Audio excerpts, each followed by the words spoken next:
بسم اللہ الرحمن الرحیم۔ میں ڈاکٹر احسان الرحمان آپ سے مخاطب ہوں۔ جیسا کہ میں نے پچھلی ویڈیو میں آپ کو بتایا تھا بد ہضمی کے بارے میں، بالعموم لوگوں کو جب بد ہضمی ہوتی ہے تو وہ سمجھتے ہیں کہ میرا معدہ خراب ہے، اور پھر اگر یہ بھی چونکہ پتے کی پتھریاں بڑی کامن ہوتی ہیں تو یہ بھی اب لوگوں کو اویئرنیس کافی ہو گئی ہے کہ ہو سکتا ہے کہ میرے پتے میں پتھریاں ہوں۔ تو میں آپ کو یہ بتاؤں کہ جہاں میں نے کئی چیزیں بتائی تھی کہ جو کہ بد ہضمی کا سبب بن سکتی ہیں، اس میں ایک سب سے اہم وجہ جو ہے وہ غذا کی نالی ہے۔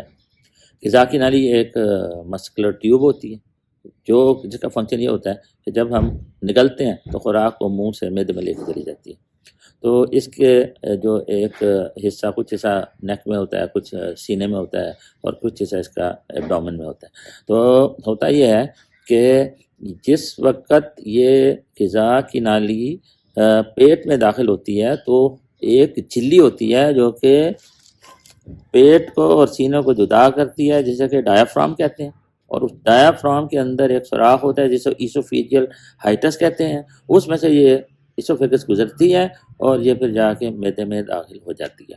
اور یہ ڈایافرام کے نیچے اور معدے کے درمیان چھوٹا سا حصہ ایسوفیگس کا ہوتا ہے جو کہ ایبڈومن کے اندر ہوتا ہے، اور اس کو اس کے اندر رہنا چاہیے۔ اگر کوئی تکلیف سے انسان بچا تبھی رہتا ہے، اگر اس میں کوئی خرابی واقع ہو جاتی ہے تو پھر اس سے بد ہضمی کی شکایات شروع ہو جاتی ہیں۔ ہوتا یہ ہے کہ جہاں پر غذا کی نالی یعنی ایسوفیگس معدے کے ساتھ ملتی ہے اس کو کہتے ہیں گیسٹرو ایسوفیجیل جنکشن۔ وہاں پہ قدرت نے ایک ایسا نظام بنایا ہے، ویلو کی طرح کا میکنزم ہوتا ہے، یا سفنکٹر کہہ لیں، وہ ایک اس طرح کا ویلولر میکنزم ہے جو کہ غذا کو ایسوفیگس سے سٹامک میں تو جانے دیتا ہے لیکن الٹی ڈائریکشن میں نہیں جانے دیتا۔ اب اس گیسٹرو ایسوفیجیل جنکشن کو کمپیٹنٹ رہنا ضروری ہے۔ اگر یہ کمپیٹنٹ ہے تو پھر ٹھیک ہے، اگر یہ کمپیٹنٹ نہیں ہے تو پھر کئی تکالیف شروع ہو جاتی ہیں۔ ہوتا یہ ہے کہ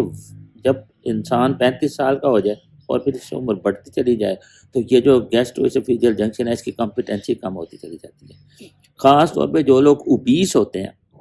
تو ان کا یہ گیسٹرو ایسوفیجیل جنکشن جو ہے یہ ویک پڑ جاتا ہے۔ جب یہ گیسٹرو ایسوفیجیل جنکشن ویک پڑ جاتا ہے تو پھر کیا ہوتا ہے کہ وہ غذا جس کو کہ سٹمک میں رہنا چاہیے تھا، وہ پھر سٹمک میں جب غذا چلی جاتی ہے تو اس میں گیسٹرک جوسز ہوتی ہیں جس کا ایک بہت بڑا حصہ ہائیڈروکلورک ایسڈ تیزاب سے بنا ہوا ہوتا ہے، وہ اس کے ساتھ مکس ہوتا ہے، وہ مکس ہو کے پھر غذا پتلی ہو جاتی ہے، محلول سا بن جاتا ہے جسے قائم کہتے ہیں۔ اب جب یہ گیسٹرو ایسوفیجیل جنکشن کمپیٹنٹ نہیں ہوتا تو پھر تھوڑی سی غذا الٹی ڈائریکشن میں معدے سے غذا کی نالی میں چلی جاتی ہے۔ جب یہ کام ہوتا ہے تو اس کو علامات یہ ہوتی ہیں کہ سینے میں جلن شروع ہو جاتی ہے، یا سینے کے نچلے حصے میں یا پیٹ کے اوپر والے حصے میں درد شروع ہو جاتا ہے، یا کھٹی کھٹی ڈکاریں آنا شروع ہو جاتی ہیں، یا بعض اوقات نگلنے میں تکلیف شروع ہو جاتی ہے، بعض اوقات کھانسی ہو جاتی ہے۔ تو اس ساری علامات اگر بار بار ہو رہی ہیں اور شدت سے ہو رہی ہیں تو سمجھ لیں کہ مریض کو یہ جو بد ہضمی ہے جس کو وہ کہہ رہا ہے کہ معدے کی خرابی کی وجہ سے ہے، دراصل یہ گیسٹرو ایسوفیجیل ریفلکس ڈیزیز ہے، جس کو عام طور پہ لوگ گرڈ کے نام سے بھی جانتے ہیں۔ اب دیکھنا یہ ہے کہ اس کے کیا کس طریقے سے اس کو تشخیص کر لیا جائے، کس طریقے سے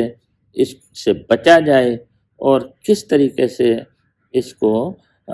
مکمل طور پہ چھٹکارا حاصل کیا جائے۔ تو دیکھیں جی، سب سے پہلی بات یہ ہے کہ جب مریض کو بار بار سینے میں جلن ہو رہی ہے، سینے میں درد ہو رہا ہے، تو یہاں جب سینے میں درد کی بات آتی ہے تو پھر یہ یاد رکھیں کہ آپ یہ نہ سمجھیں کہ ہر سینے کا درد جو ہے وہ گیسٹرو ایسوفیجیل ریفلکس ڈیزیز کی وجہ سے ہے۔ یہ بھی ہو سکتا ہے خاص طور پہ اگر سینے میں درد ہو رہا ہے اور اس میں سانس کی تکلیف ہو رہی ہے اور اس کے بازو میں درد جا رہا ہے، پھر تو ہو سکتا ہے خدا نہ خواستہ ہارٹ اٹیک ہی ہو، تو پھر ہارٹ کے معالج سے رابطہ کر لینا چاہیے۔ لیکن اگر ایسی بات نہیں ہے تو پھر ظاہر ہے کہ یہ گیسٹرو ایسوفیجیل ریفلکس ڈیزیز ہے۔ یہاں یہ بھی سمجھیں کہ جیسا جیسا یہ تکلیف بڑھتی چلی جاتی ہے تو وہ جو اسوفیگس کا حصہ جو کہ پیٹ میں تھا وہ چھوٹا ہوتا چلا جاتا ہے، وہ جو اسوفیجل ہائٹس ہے وہ کھلا ہوتا چلا جاتا ہے، اسوفیگس تھوڑی تھوڑی اوپر کو ہوتی چلی جاتی ہے، اور اس میں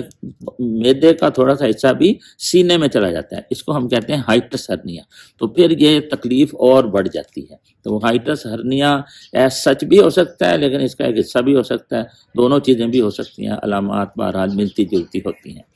تو اس کی تشخیص کرنے کے لیے جو ویسے تو بہت سارے ٹیسٹ ہیں، مثلا یہ ہے کہ سب سے اہم تو ہے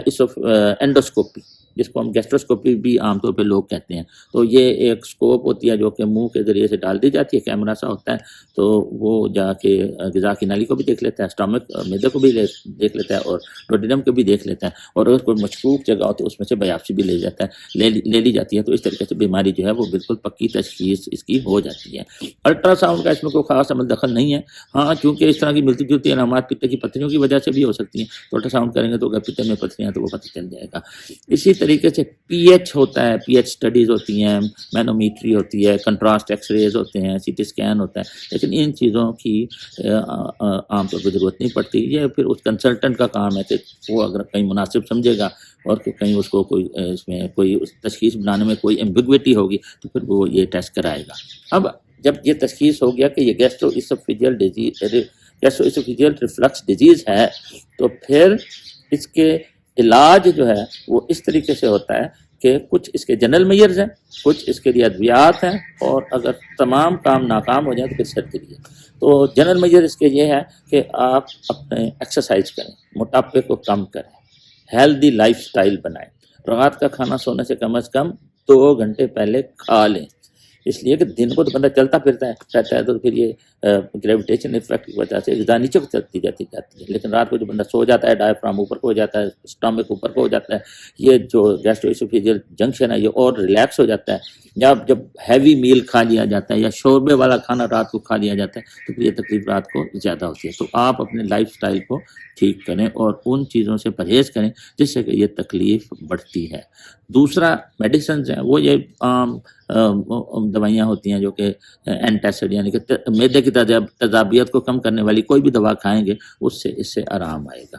اور اگر ایک جنرل میئر یہ بھی ہوتا ہے کہ اگر کوئی تکلیف بڑی زیادہ ہو تو رات کو سوتے وقت جو head end of the bed ہے اس کو 6 انچ اوپر کر لیا جائے، اس سے بھی پھر یہ تکلیف کم ہو جاتی ہے۔ لیکن جب یہ سارے حربے اگر خدا نخواستہ نہیں کارآمد ثابت ہوتے تو پھر آپ کو سرجری کروا لینی چاہیے۔ اس کی ایک کمپلیکیشن میں آپ کو بتاؤں کہ اگر لانگ سٹینڈنگ ڈیزیز ہو تو لانگ سٹینڈنگ ڈیزیز کی وجہ سے بار بار چونکہ ریفلکس ہوتا رہتا ہے تو پھر غذا کی نالی کے نچلے والے حصے میں سوزش ہو جاتی ہے، اس میں السرز بن جاتے ہیں، اس کی اسٹرکچر بن جاتی ہے، وہ نیرو ہو جاتی ہے، تو اس میں نگلنے میں پھر بڑی تکلیف ہوتی ہے۔ اور بعض اوقات خدا نخواستہ اس میں جو اندر والی لائننگ جلی ہوتی ہے یعنی کہ جو ایپیتھیلیم ہوتا ہے وہ پری کینسرس، جسے ہم بیرٹس اسوفیگس بھی کہتے ہیں بعض اوقات، تو اس قسم کی چینجز بھی خدا نخواستہ لانگ سٹینڈنگ کیسز میں ہو سکتی ہیں، اس لیے آپ کو اس کو لائٹ نہیں لینا چاہیے۔ اب جب ہم اس کی سرجری کیا ہوتی ہے؟ اس کی سرجری پہلے ایک بہت لمبا چوڑا کام ہوتا تھا جب اوپن آپریشن کیا جاتے تھے، اب اس کی سرجری کوئی بڑا کام نہیں ہے۔ لیپروسکوپ سے چھوٹے چھوٹے 3 سوراخ کیے جاتے ہیں اور اس کے ذریعے سے اس کو کہتے ہیں فنڈوپلائکیشن، اس کے سے اس کا علاج ہو جاتا ہے۔ اس میں کیا کرتے ہیں کہ وہ جو ہائٹس ہے، وہ جو سوراخ ڈائفرام میں جو کھلا ہو گیا اس کو ٹائٹ کر دیتے ہیں، اور اس کے علاوہ جو اسوفیگس جو ہے جو غذا کی نالی ہے اس کا وہ دوبارہ اس کی لینتھ اسٹیبلش کرتے ہیں پیٹ کے اندر، اور اس کے ارد گرد معدے کو گھما کے اس کو اس طرح پلائکیٹ یعنی اسٹچ کر دیتے ہیں تاکہ وہ نارمل جو اس کی بناوٹ تھی وہ دوبارہ اسٹیبلش ہو جائے۔ تو بس اس سے انشاءاللہ تعالیٰ اپنی لائف کو اجیرن یا مزریبل بنانے کی کوئی ضرورت نہیں ہے۔ تو آپ اپنا احتیاطی تدابیر اختیار کریں، دوائیوں کا استعمال کریں، اور اگر زیادہ مجبوری ہے تو آپریشن کرائیں، تو انشاءاللہ آپ ٹھیک ہو جائیں گے۔ اپنا بہت خیال رکھیے گا۔ اگلی ویڈیو تک کے لیے اجازت۔ السلام علیکم، خدا حافظ۔